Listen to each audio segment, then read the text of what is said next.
Hello, everybody, and welcome to the third round of the 2025 B ARC Formula One season. We are here at the Albert Park circuit for the Australian Grand Prix, the third round of the season, as I stated, and we are in for a very, very good race here today. We got 17 drivers taking to the grid here, and a lot of action.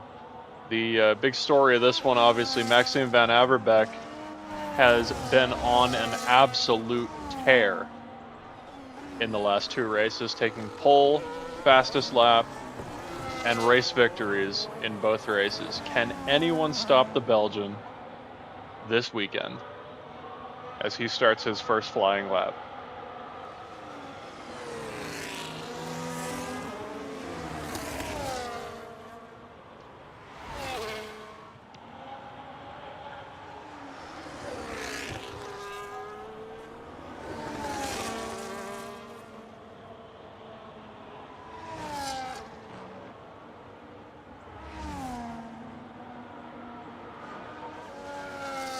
Already purple in Sector 1 as we took you silently through Sector 1 there and take you the rest of the way home on this first lap that he'll want to set as a banker. Sean Rees already with a 1:17.567 here to kick off this qualifying session.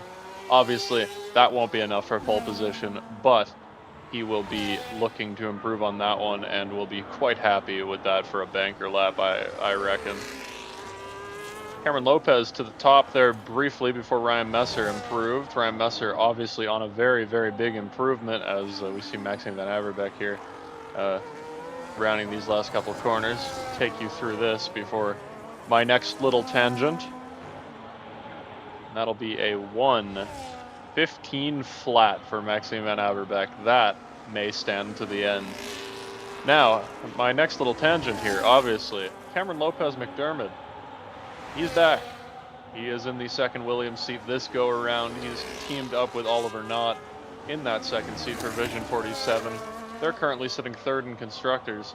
He, as the reserve, looking to put a couple more points in the tally for those Williams guys this go around.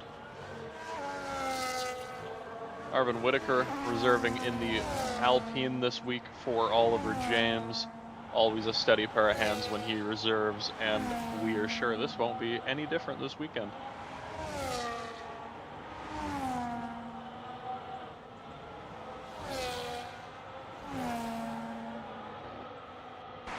Zach Preston in the Red Bull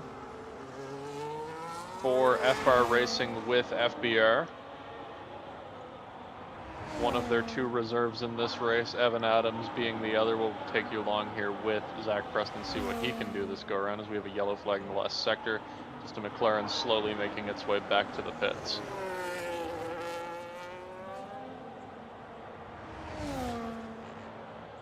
And that's an invalidation for Zach Preston. Evan Adams, final sector here. The other Red Bull.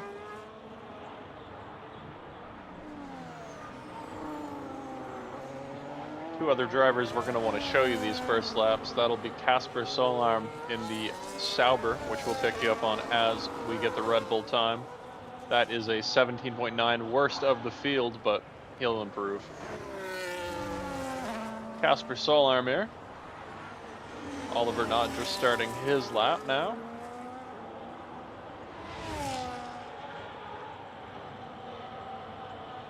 What can Casper do in this number 93 Sauber for the new Mayo Motorsports entry? That will bring him up to P4, just in line with his teammate Lewis Hutchin in P5. Now we'll bring you along here with Oliver Knott, who abandons his lap due to invalidation. We'll pick you up with Jackson Altman, who started a lap as well.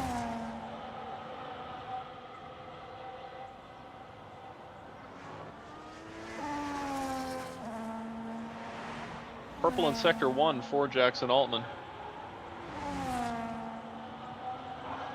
This could be a P2, could be a P1. Can anybody unseat Maxime Van Averbeek? He is absolutely tearing this season. looking to become the first double champion 2 seasons in a row since Alex Meath did it in 2017.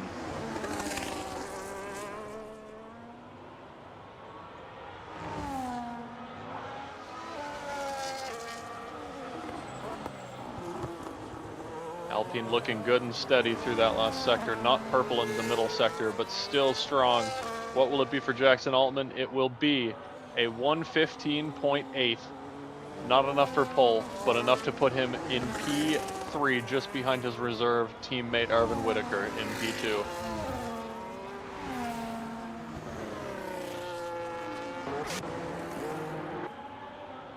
Seems as if Evan Adams is on another lap.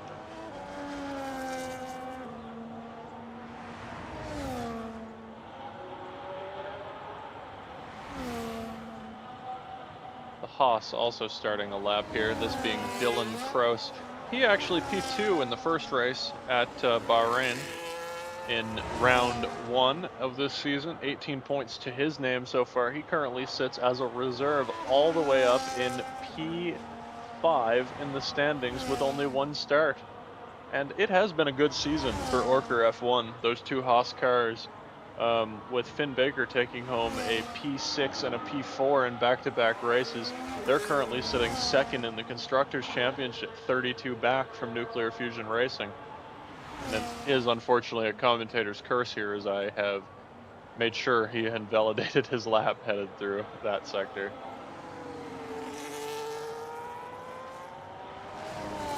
As we hit a bit of a lull here, bring you guys through the points. Maxime Van Averbeck leading the way on 50. He's got a massive already 17-point gap back to Oliver Knott, who currently sits in the pits right now. He'll need a good lap here. And then beyond that, 30 back to P3, that's Ryan Messer. He picked up a penalty last week for some severe lag that allowed him to pass cars by going transparently through them. So stewards determined 5 seconds per car passed illegally. And obviously you have to work for those overtakes. It's a bit of an unfair advantage if you can just go through people. So stewards were hesitant, but did ultimately end up giving that penalty. So Ryan Messer will end up having to bounce back a bit this week, but he still sits third in the points, which is absolutely massive for Nuclear Fusion Racing. He is on a tear already.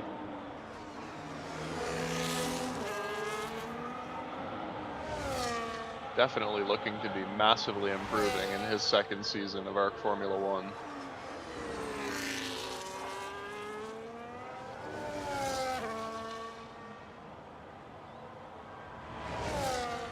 And a rare sight as well here is we have only 3 different teams in the top 6. Not something you typically see in a equal cars league. Kind of interesting.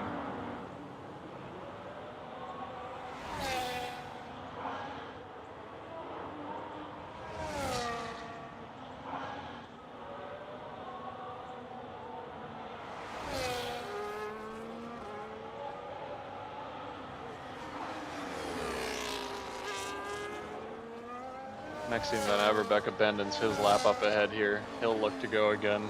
Ryan Messer now dipping into the penultimate corner. What can he do? Get it back to the right.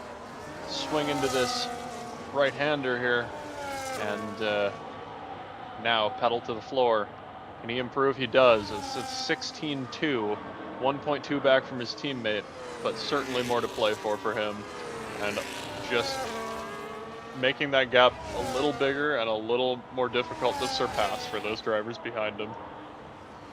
Now Maxime Van Averbeck going again this go around. DRS flaps open in the slipstream of his teammate. Just taps the wall there out of turn 7. Not something you often see, but if it works for the Belgian.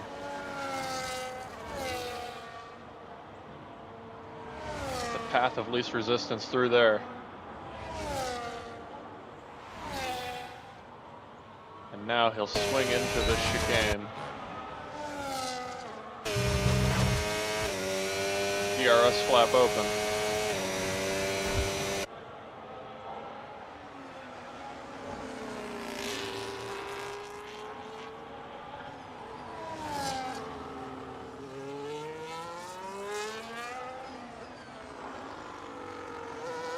And into the pits.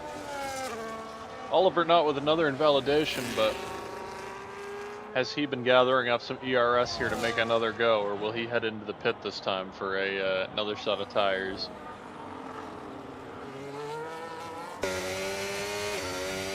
Not sure what's going on here with our look-back camera, but for some reason we don't have onboards in this race, only looking backwards.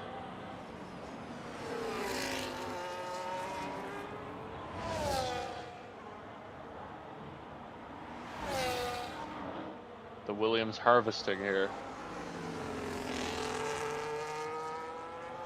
He'll need a good lap, our P2 driver in the standings, to make sure he doesn't lose more to Maxime Van Averbeek, who currently sits with another 4/10 over the next car. The Haas slow in that first sector. Dylan Kraus all the way up to P3.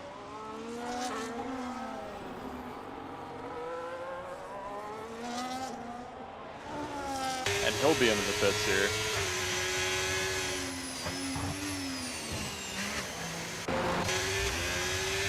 Adler Norris into the pits. Aiden McCarthy a little bit off cycle. He's invalidated. Oliver not. Is he headed back to the pit for another set of tires, or is he harvesting and giving it another go?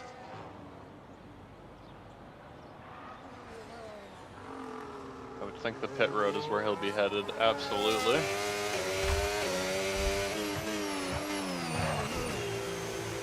And our entire field basically is in the pits, except for Arvin Whitaker's just come out. He's invalidated his lap. Doesn't say out lap, so just a poor invalidation for him. And Caden McDonald starts his first flying lap in a while. Trying to improve from a 118.4, get him up off the last spot on the grid. Sean Reese retires in the pits. He doesn't think he'll be able to go any better in the Aston Martin.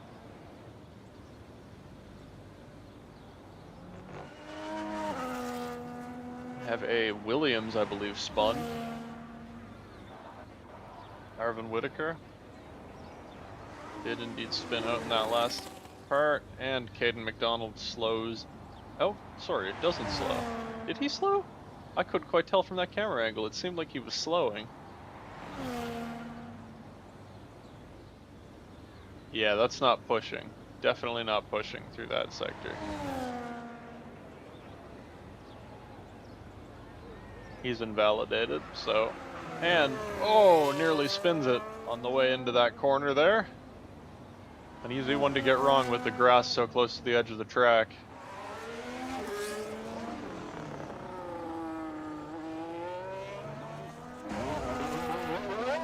And we have a McLaren headed back out.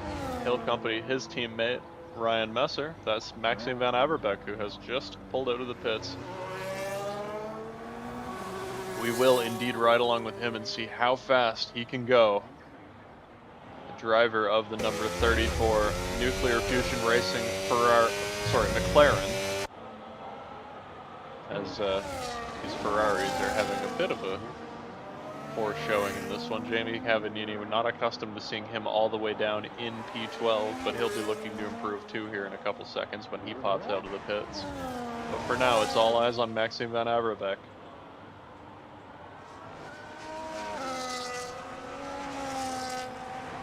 Sun glaring on the driver of this McLaren, prepping the tires. See how big of a gap he can build for another pole position, his third in a row this season. But it's not just his third in a row this season. It's also his fourth in a row if you count last season.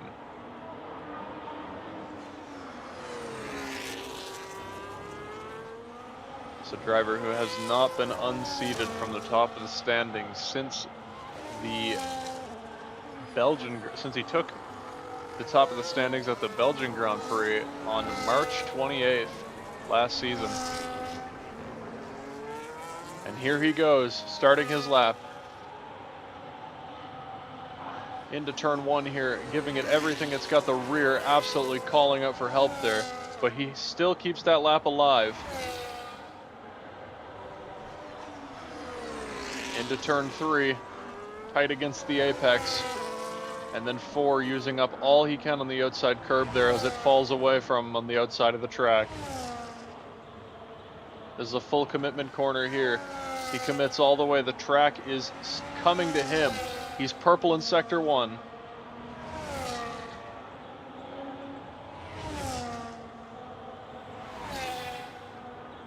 Now this part is the part that you need to get right for a good lap. 2 perfect apexes using all of the track as much as you possibly can through there. Now down into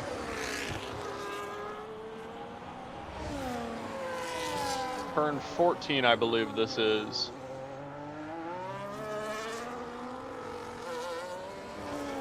Just needs a good exit here, and this will be faster, it seems. What can he do for a pole position? It is a 1:14.6, laying down the gauntlet for the other drivers, a retirement, as he knows that is enough.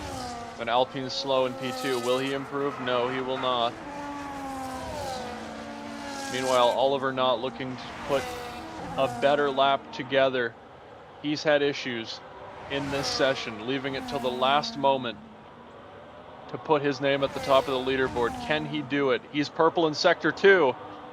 Will it be enough to unseat Maxime Van Averbeek for the first time this season? Looking like a very, very clean turn 13 there. Turn 14 now. A perfect sweep, using all of the track that he possibly can, but no track limit penalties this time. Just needs a good exit here, using all the track right to the apex. Adler Norris picks up a grid penalty, but what can Oliver Knott do? It's a pole position for Oliver Knott, 1:14.4. What a lap from the Vision 47 driver. Lewis Huchen here finishing his next lap. Sorry, that one is an invalidation. Adler Norris invalidated. I believe this is our grid, as neither of these others will improve. This is our grid. Oliver Knott will lead. Maxime Van Averbeek, followed by Dylan Kraus in P3 for Orker F1. Then Arvin Whitaker in the first East Coast Racing car, followed by Jackson Altman in the second East Coast Racing Alpine. And then remainder of the top 6 rounded out by Cameron Lopez, who makes his return. 2 V47 cars in the top 6. Very good qualifying session for the Williams team. Meanwhile, in 7th on down, we have Lewis Huchen in the Sauber. That is the Mayo Motorsports entry. Ryan Messer in P8. One of his not greatest qualifying sessions of the season, but will put him in a good spot to improve as he does on a weekly basis. Adler Norris in 9th. Casper Solarm into 10th place. Jamie Cavanini down in 11th in the other Ferrari behind his teammate Adler Norris. Aidan McCarthy in P12. Then Zach Preston P13. Sean Reese P14. Evan Adams in P15, and rounding out the final car on the grid, Caden McDonald. And now, the calm before the storm.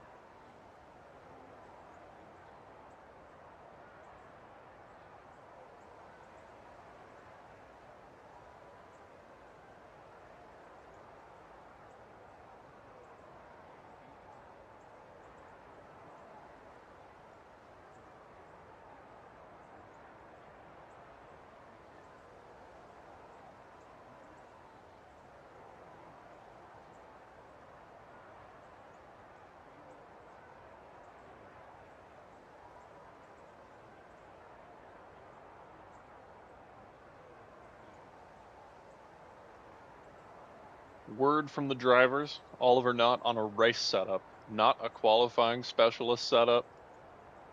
We shall see how that goes for him.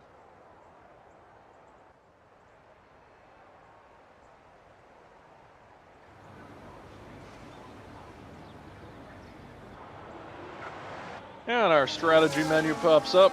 Looks like the preferred strategy they are telling us is to start on a hard tire. Oliver Knott will not be doing that though, and neither will any of the drivers behind him. Let's take a look down the grid, see what our drivers are on this time. Take a look at the data, the detail. Obviously here, the tires, we have a medium. Dylan Kraus first on the hard tire, and then you have to go all the way down to Lewis Huchin in P7 for the next hard, and then down to P11 for the next hard tire. So, seems the mediums are the preferred tire for the front runners. The hard tire, maybe trying to pick up some positions in the middle of the stint for the drivers at the back. Matty Daly, he's driving a Mercedes this week. Will be scored as that Mercedes as a late entry. That will partner nicely with Aiden McCarthy in that Wildcard Autosport team. That team, the only one yet to score a point this season. Mercedes, not been a good season yet for them. P10. Tires warming here. Let's take a look here at the... Let's just go to none here. Give ourselves a nice little thing here, and I'll pull the intervals up. We'll get a nice clear view of the start for you guys. Got to keep the track map up so that we know what's going on all the way around this circuit.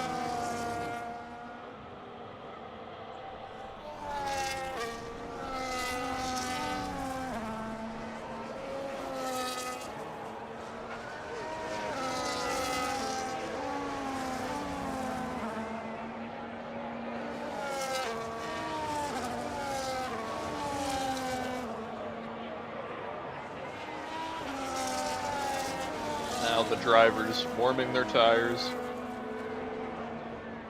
Those last little bits of wheel spin on the rears, getting them up to temp, make them as grippy as possible as they slide into their pit boxes here. Just waiting now for the lights to go. Drivers angling it aggressively into their boxes.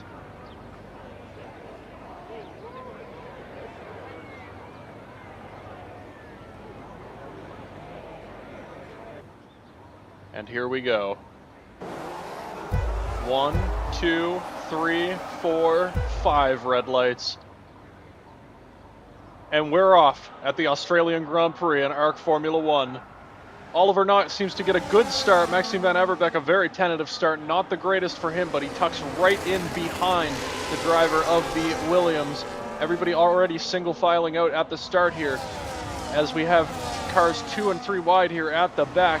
The Mercedes, Aiden McCarthy, trying his absolute best to make up some positions off the start as Adler Norris slips from the bottom part of the top 10 down out of the points. And in the back we have cars struggling along slowly on those cold hard tires at the start.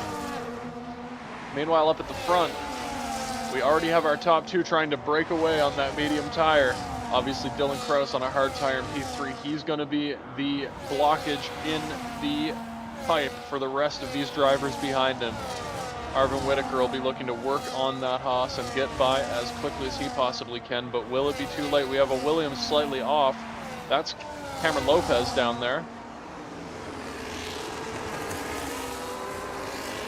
Jackson Altman hanging tight to the back of his teammate, also on a medium tire, Arvin Whitaker.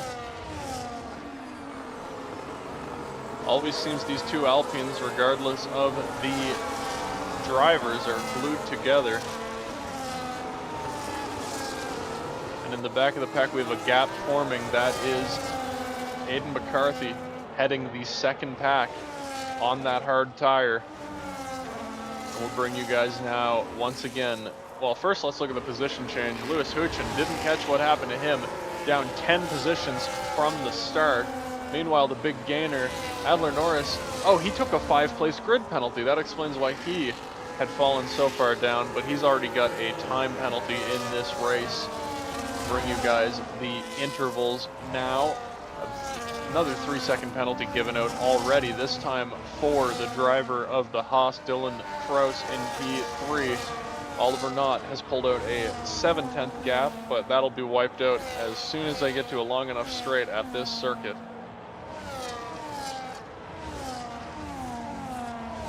Cameron Lopez already picking up time penalties. Lap 2, very early to be getting time penalties.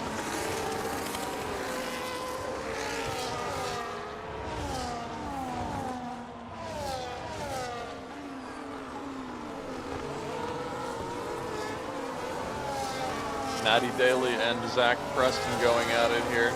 Zach Preston getting passed by Matty Daly.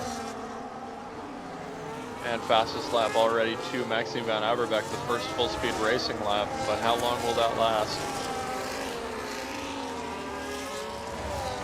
Matty Daly passed again, this time by Evan Adams. A mistake out of the last corner, it seems. He's down to 15th. And Caden McDonald down in 16th. Lewis Huchin, his car is way up here in P12 it seems, but calling him as 17th on the leaderboard. Not quite sure what's going on with him. In the real world they'd call that a transponder issue, but I believe it to just be a glitch here in the virtual world.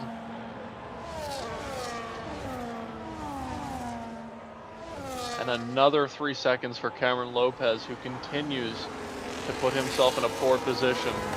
Lap 3, and already with 6 seconds worth of penalties.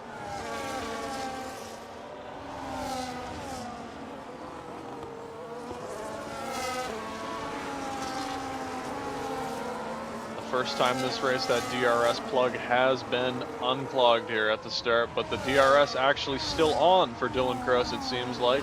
How long can he keep it on that hard tire?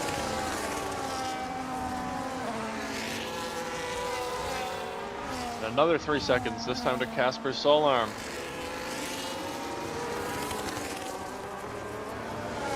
Ten seconds for speeding in the pit this time for Lewis Huchin. He'll retire from the race.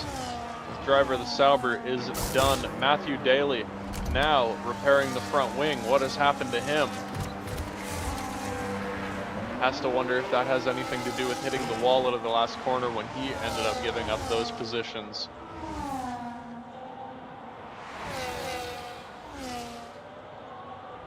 Now Casper, the lone Sauber fighter in this race.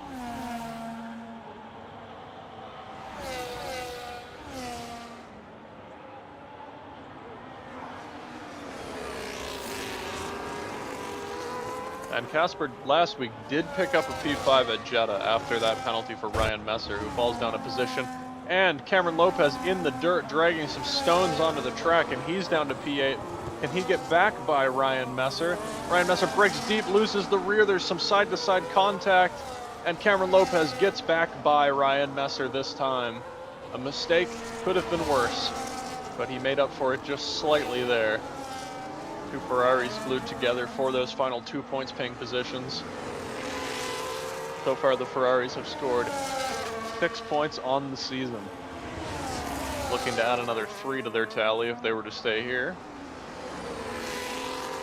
And as of now, it seems those Mercedes are still not going to be scoring a point, but anything can happen here with 25 laps left. We look our way down through the field. We have a Sector 2 yellow Jackson Altman. He has spun. What has happened there? He's in the wall.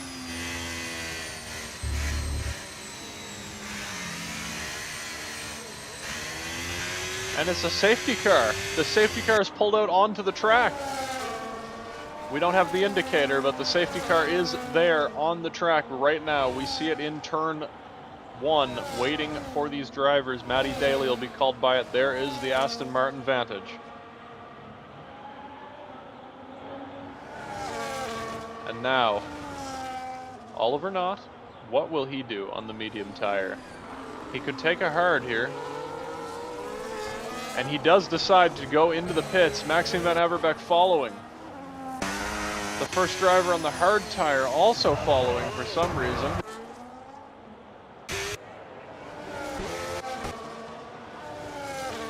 If I was the Haas driver, I would have stayed out and taken some track position here, and hopefully some of these drivers on the hard would be staying out.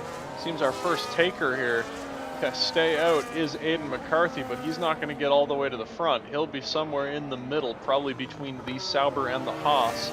Yes, he will be.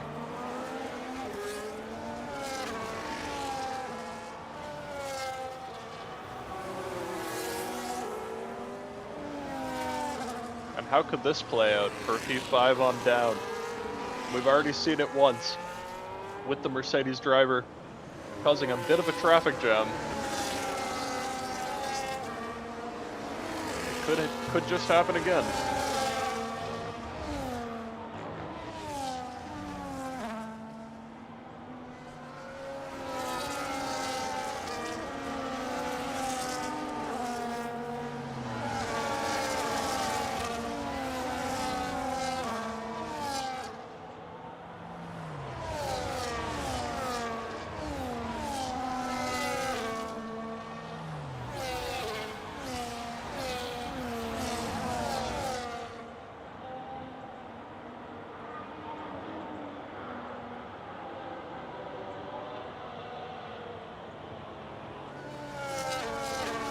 Going to be a very disappointing day for Jackson Altman, but he's had a bit of a good week in ARC so far, coming away with a P1 finish at Watkins Glen on Tuesday in the ARC NASCAR Heat Cup Series, locking himself into the playoffs in that series. A very good week for Jackson Altman so far in ARC, and obviously he competes in the NASCAR series as well as F1, but also the GT7 series. Always competitive no matter what he's driving, and he will bounce back, we're sure.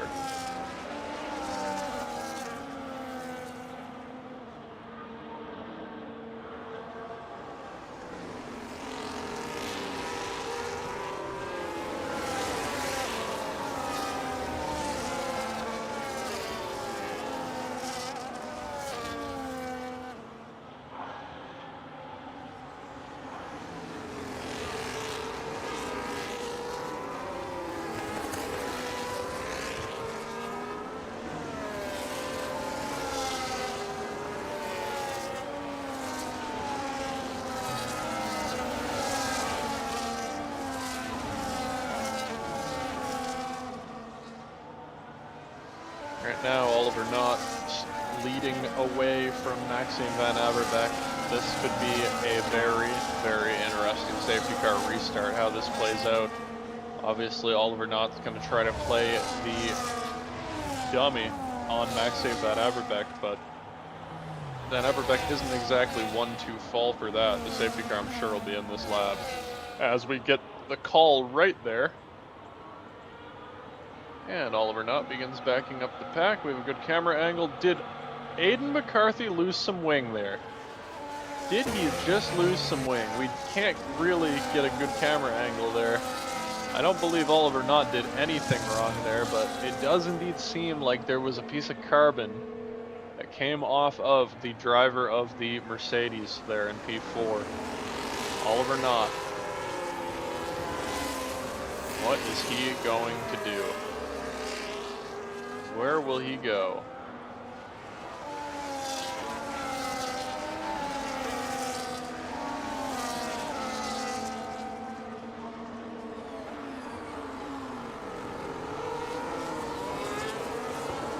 And there he goes, out of the final corner, not quite off the apex of the corner where you would typically accelerate, but just different enough that Maxime Van Averbeck was caught out. But he still sits just 4/10 behind, but that will be enough for Oliver Knott to work with here at the start of this one. First, Aiden McCarthy, though, already becoming a bit of a roadblock here in turn one, nearly out of the DRS already. He seems to be struggling on that old hard tire, and he has lost the DRS of the top three as we're only on the first lap after the safety car, lap 8 in the race. Now Evan Adams is going to try and make his way by. This is very painful for Casper and Arvin Whitaker back here. Cameron Lopez, all the drivers who do have that bit of extra pace to use. Can they soon use it? And up at the front, we have Maxime Van Averbeck level with Oliver Knott. They're side by side around this corner. What a battle we have going on at the front here. Swapping positions through this 90-degree corner. Can Oliver Knott keep it? He does. What a defense. What a job from him. Casper Solarm now past Aiden McCarthy. Aiden McCarthy dropping like a rock. Here goes Cameron Lopez. Aiden McCarthy into the sand trap, and he falls back to 8th.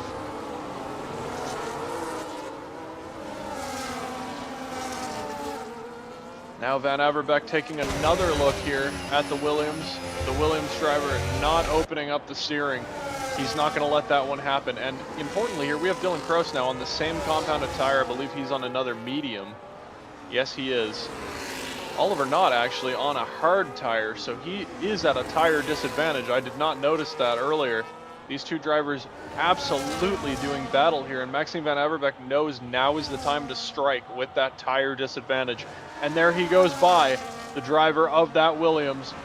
Can Oliver Knott make his way back up past here on this long straight? There is a DRS zone here around this corner, and here he goes. He's going to try and make this work around the outside like Maxime Van Averbeek tried last time. Does it work for him? Yes, it does, and he gets ahead. Now into this 90-degree corner, also with DRS open this time. Look at the Haas, Dylan Kroos down the inside of Maxime Van Averbeek. These three at the front doing massive amounts of battle here. Dylan Kroos, he does have that time penalty, so he does have to get by and build a bit of a gap here for this to work. Oliver Knott is going to have to make sure he doesn't get past as well. This track does have a series high 4 DRS zones, so you always know that these drivers are going to be close together along every straight here. And as much as they do battle, this may bring Arvin Whitaker, Cameron Lopez, Casper Soler, might just bring them back into the fray here.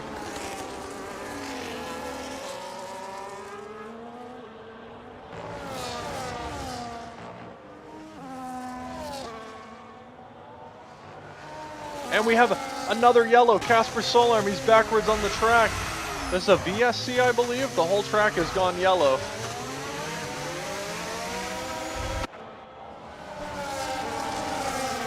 The safety car hasn't left the pits, so we do indeed have a VSC, I believe.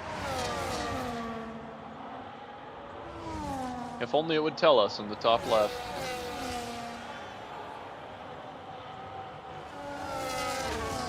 One less lap of overtaking for Maxime Van Averbeek. But this does actually pose a bit of an interesting scenario. Very easy to pick up penalties, so these DRS. Casper Solarm, 3 seconds, that's warnings. That's not the VSC going away here.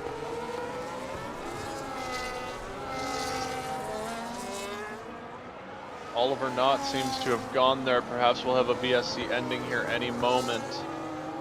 The light's still on at the top of the start-finish straight, indicating a VSC with the alternating green, white, and red lights. VSC board still flashing. Let's see what else we can see here. And it's green. Maxime Van Averbeek has gone down the inside here. He's taking advantage. Oliver Knott deciding not to chance a penalty, but has he given up a position in the process? Maxime Van Averbeek takes the lead once more, and Oliver Knott's going to have to get this DRS straight to go his way once again. Can he do it on a cold, hard tire after a VSC period? He's going to have to get right into that slipstream, and there is the DRS flap open for the driver of the Vision 47 Williams. Can he get by the McLaren into this chicane? No, he can't. Maxime Van Averbeek holds the advantage, and it will continue to grow this time. All these DRS zones, though, will keep Oliver Knott in the fight as long as he does not pick up any time penalties like he has done in these last few races.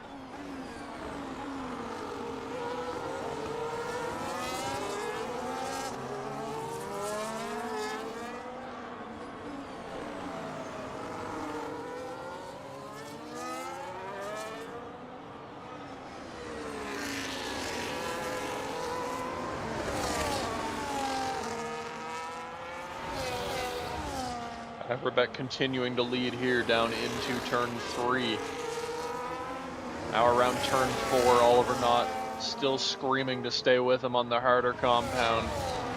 We'll take a look down the field. This go, we have a Mercedes sandwich with an Aston Martin down here for P9. 2 of these guys in the points. The third will be hungry for that final points paying position. And worth noting, 2 in those 3 are a Mercedes. They are yet to score points this season. Second to last, CL7 Racing, that was last season's last place finisher. They have 4 points. They're not in it for any points this race, so this could be them catching up. Of course, a far cry from the 70 points of the Nuclear Fusion Racing McLaren team, which currently sit in 1st and 6th in this race. In the standings, however, 1st and 3rd.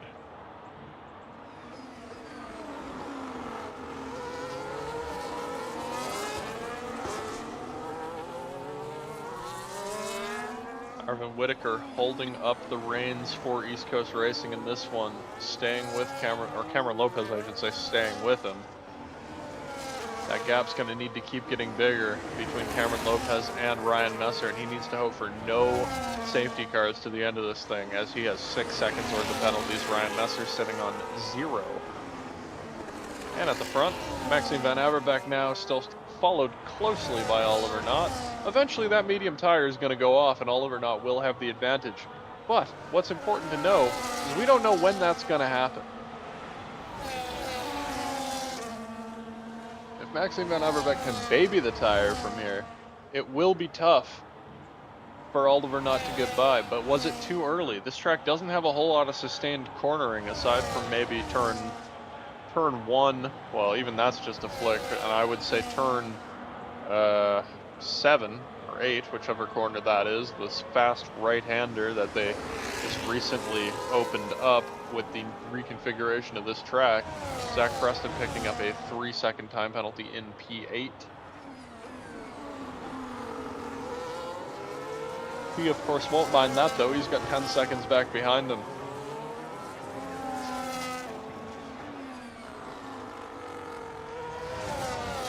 And at the end of this lap, we'll hit about the halfway distance in this race.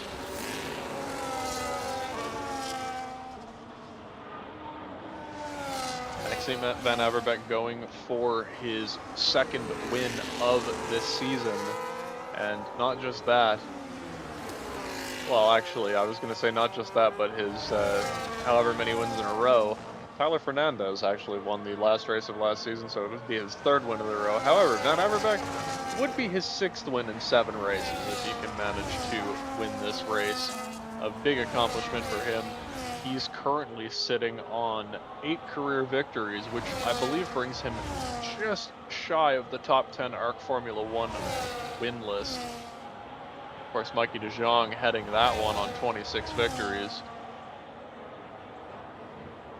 Arvin Whitaker picking up a penalty, 3 seconds, bringing him a little bit closer to Cameron Lopez. 3 seconds now between them. And we have a spin, Jamie Cavallini, low out of the chicane. He's down to P8. That puts Zach Preston up to P7. And down the front stretch, we have Oliver Knott just behind the McLaren now. Maxime Van Averbeek going to have to do some defending this time. Both of their attenuators flashing, harvesting ERS down that straight. We have another spin. That's Caden McDonald. He's going to try and get going again.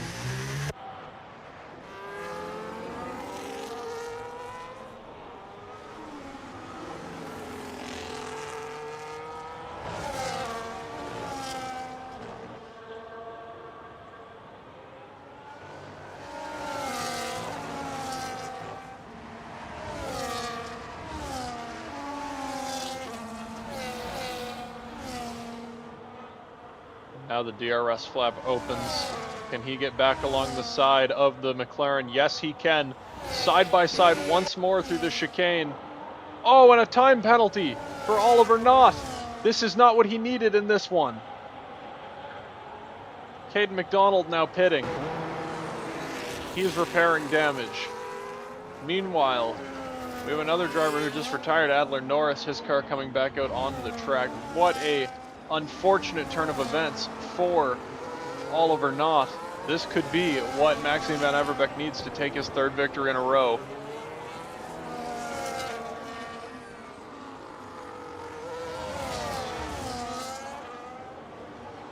A yellow flag in that sector for the McLaren retiring up here. Or sorry, the Ferrari retiring up here. Red Bull a little slow in the final sector. I believe that was, I was going to say Zach Preston, but sorry, Evan Adams, T12.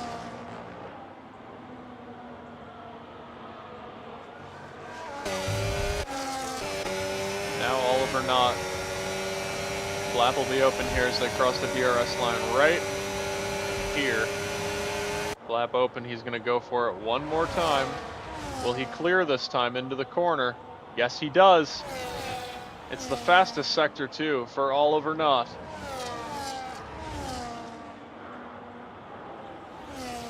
And now, let the games begin with just 15 laps to go.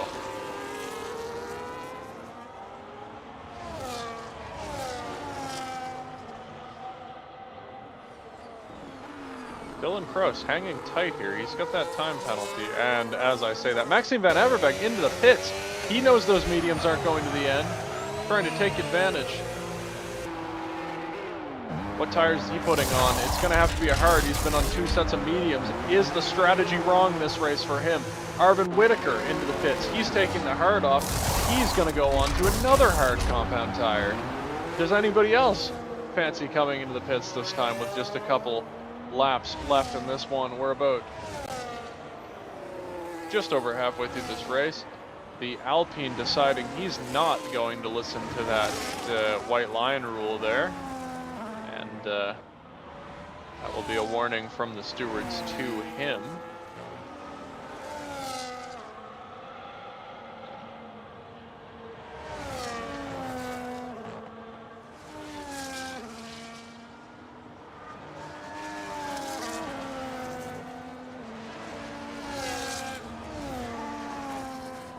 Oliver Knott now all alone here. Maxime Van Averbeek quite a ways behind now, down in 5th, but with only 12 laps left, you'd have to imagine Van Averbeek is going to have some speed here. Oliver Knott into the pit on a hard tire. His aren't going to the end either. What are they doing? I would have thought for sure that hard tire was going to the end of this race. He's decided to cover it off. They're taking off a hard and putting on another hard for him.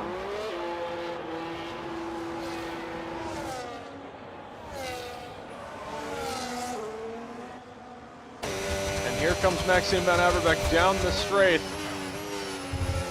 Now there's going to be a warm-up phase for Oliver Knott here. The favorability has absolutely shifted in favor of Maxime Van Averbeek here.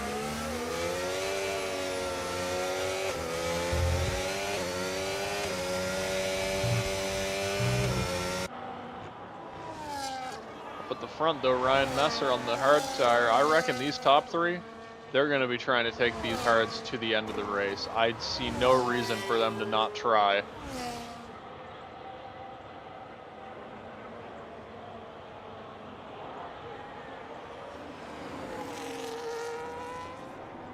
Dylan Kroos, actually, I believe he's on a medium.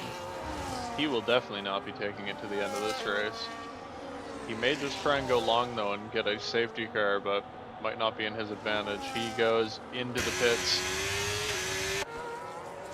Cameron Lopez will see his first lap led since last season. His first lap led since, I believe, the Mexican Grand Prix, where he finished 2nd. Of course, lost that race by 35 seconds to Maxime Van Averbeek. Not really a close race. 3 P2s in a row at the end of last season, all of which losing by 12 plus seconds to Maxime Van Averbeek. But maybe this is the race that turns around for Cameron Lopez.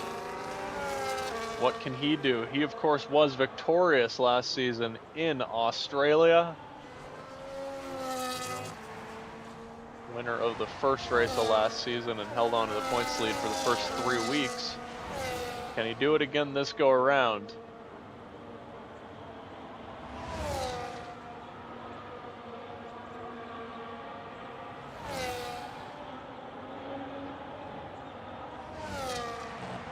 Oliver Knott now up to P2. Vision 47 sitting in a 1-2 finish. Vision 47, of course, the amalgamation of the Visu Pro Racing Team and Team 44 Racing coming together. Those 2 teams have won the last 3 Australian Grand Prix.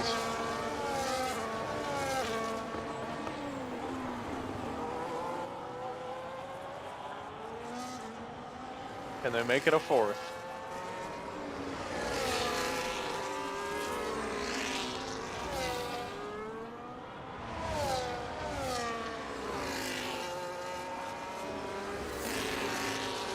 And more importantly, will Cameron Lopez decide to block for his teammate? It's not going to be a victory for him this week with the way that those two drivers behind are coming up on him.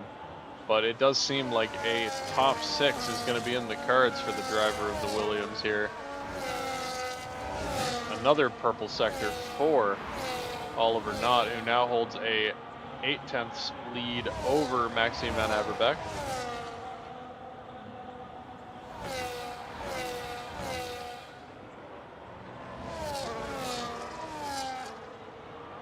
Cameron Lopez letting his teammate by, it seems. No, he's not. Oh, it's a VSC!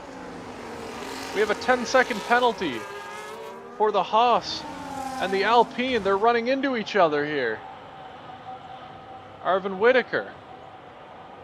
Contact with the Haas. Somebody is unhappy. These two drivers coming together. Wings are missing. Tempers are flaring. What has gone on here?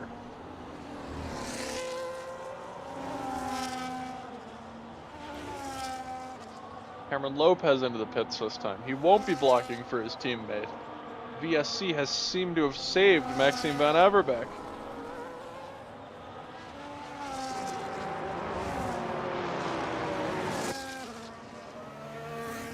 And that Alpine continuing on with no front wing.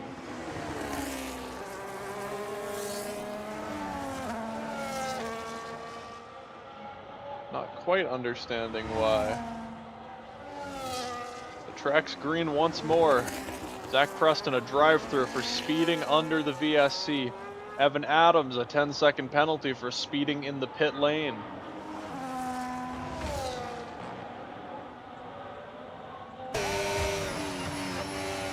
Cameron Lopez here working his way past Arvin Whitaker.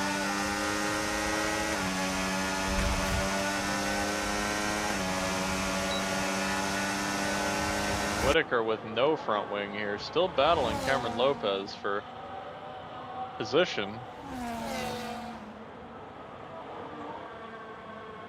Unsure what has gone on here. I'm sure he's going to have to head into the pits this time, surely.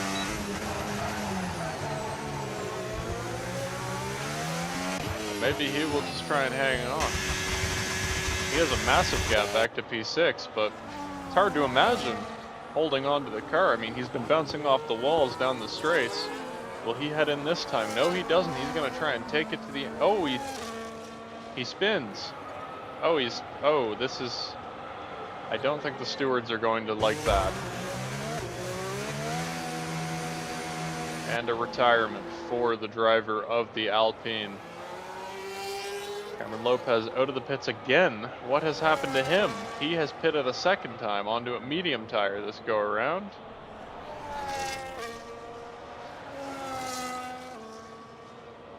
Ryan Messer now up to third, looking like another double podium for the McLaren team, but can it be a victory in a third or a second in a third? We are yet to find out. Oliver Knott gets past this go around. Not only that, he's got a time penalty. Pendulum continues to swing into the favor of Maxime Van Averbeek in this Australian Grand Prix. He's going for the second time in his career, winning 3 races in a row. Now Oliver Knott into the pits. And he picks up a time penalty in the pit lane. What has happened?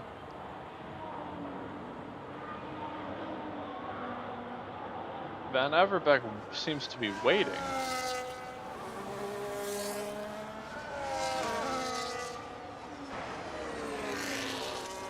Did he have a drive-through penalty, I wonder? Was this a show of sportsmanship for a drive-through penalty?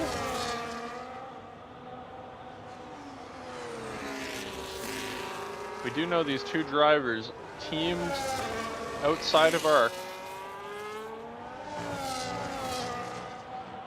Very good friends, lots of respect on the racetrack. Unsure what we've just witnessed there.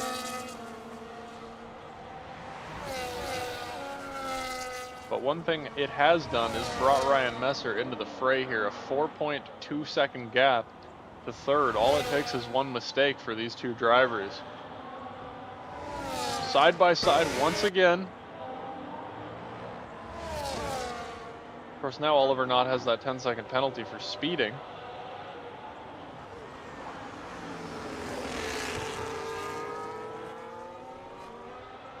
This may unfortunately work out to a 1-2 finish for Nuclear Fusion Racing in the eyes of Vision 47 and that Williams team. But they still have a car in first and a car in fourth as it stands. Third and fourth is not that bad. And they will come away with 27 points if that is how the chips fall. But 43 points will be what the cars at the top, those two Nuclear Fusion Racing McLarens, go away with, as they come away with a massive lead in the constructors as well if it continues to go the way that it is going. Jamie Cavanini having a quiet but steady race right now. P5.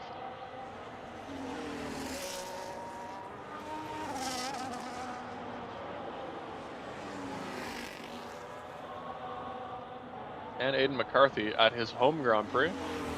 Currently sitting P6, looking to put the first 8 points on the board for his team. Hayden McDonald having a shot, of course, at picking up another point, and he has spun it backwards into the wall in the final corner. Oh, we have a car spun. Maxime Van Averbeck is spun in the chicane. Oliver Knott, is he waiting? He's waiting for Maxime.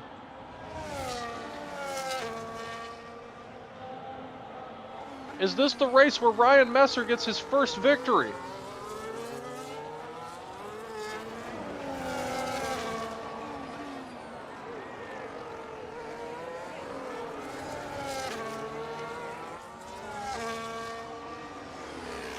Of course, now he must feel as if he owes it to Maxime to slow up, considering Maxime slowed up for him, but at what cost?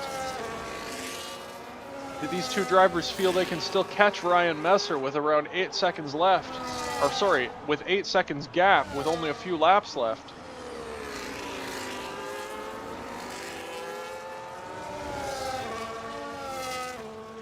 Now 9 seconds of gap. Can they use the DRS to leapfrog their way back up to Ryan Messer? Surely they aren't 1.5 seconds a lap faster.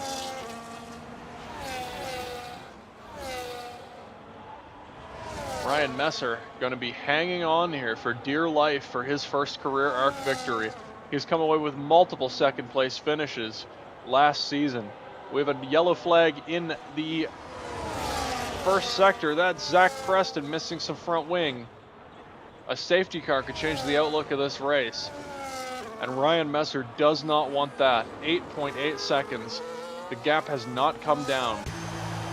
Now Caden McDonald pits.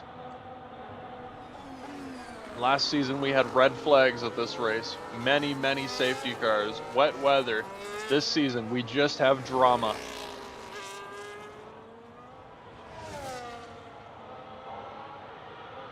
Penalties flashing left, right, and center. That gap not coming down for Ryan Messer. When the time matters, he seems to be there.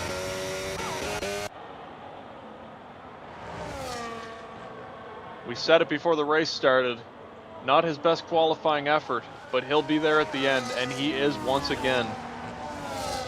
8.4 with only 4 laps remaining.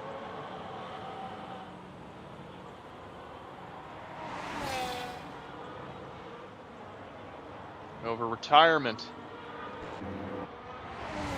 Zach Preston retires. It's going to be more points for Matty Daly, but Aidan McCarthy ends up pitting. He's going on to a soft tire. Gap now 8.2 for Ryan Messer.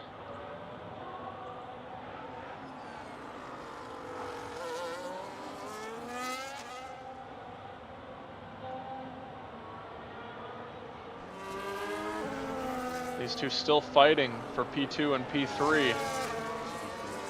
The gap now going back up.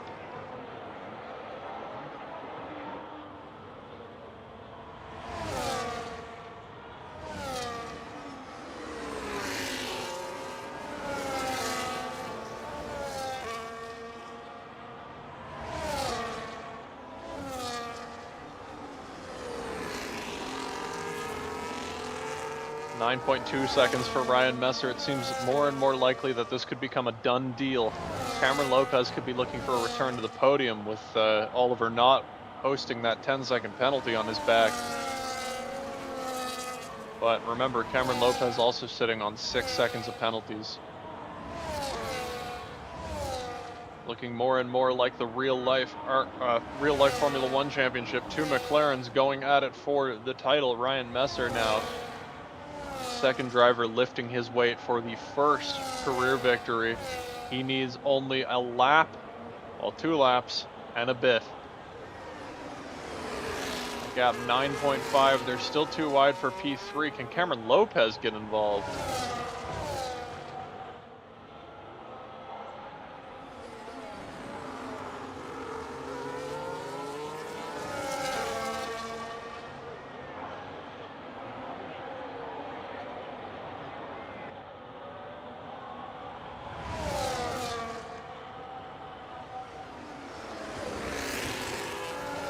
And Cameron Lopez picks up another 3 seconds. That will hurt his chances for sure.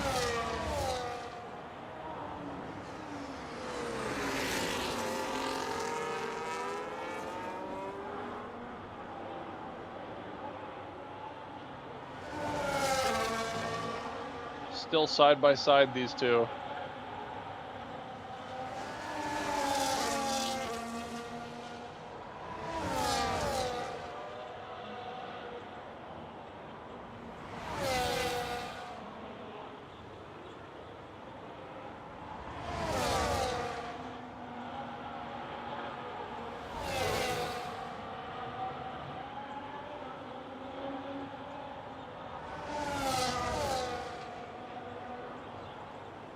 Neither one opening these DRS flaps.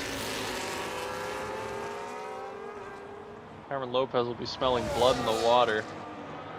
Perhaps team owners will be asking, why didn't you go for it at the end of this race?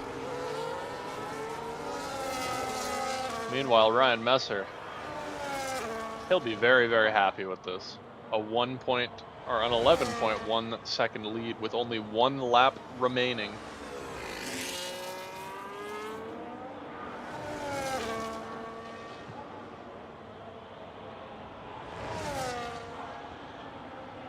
Carries himself home through these last couple of corners. Only 2 sectors to go, and most of this is flat. Only 1 real mistake zone, and he's coming up on it, but he hasn't put a foot wrong this race, Ryan Messer.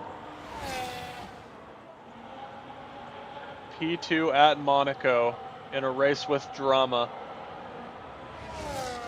Came away with P3 at the Canadian Grand Prix last season, his 2nd career podium. Now his 3rd career podium will be the only part of the podium he has not stepped on, the top step. The Albert Park circuit will be roaring for Ryan Messer as he comes across the start-finish line to claim his first career ARC Formula One victory and what looks to be a 1-2 finish for Nuclear Fusion Racing once penalties are applied. Yes, it will be. 2 McLarens leading home 2 Williams. Cameron Lopez back on the podium for the first time since the Mexican Grand Prix last season.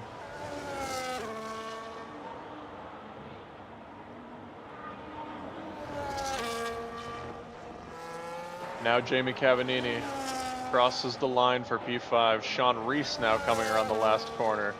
That's 8 points in his account.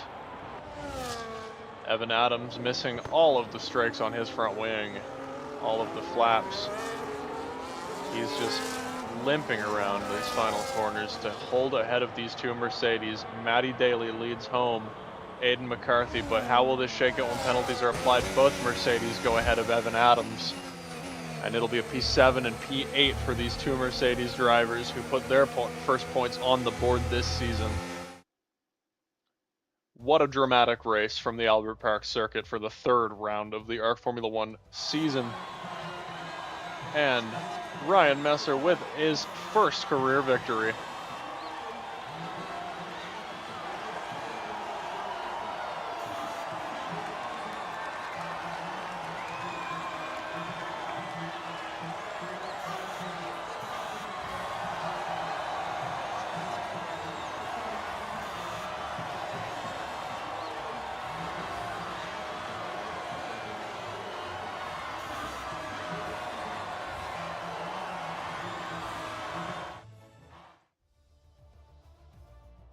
And a rotating field of orange and blue for this one.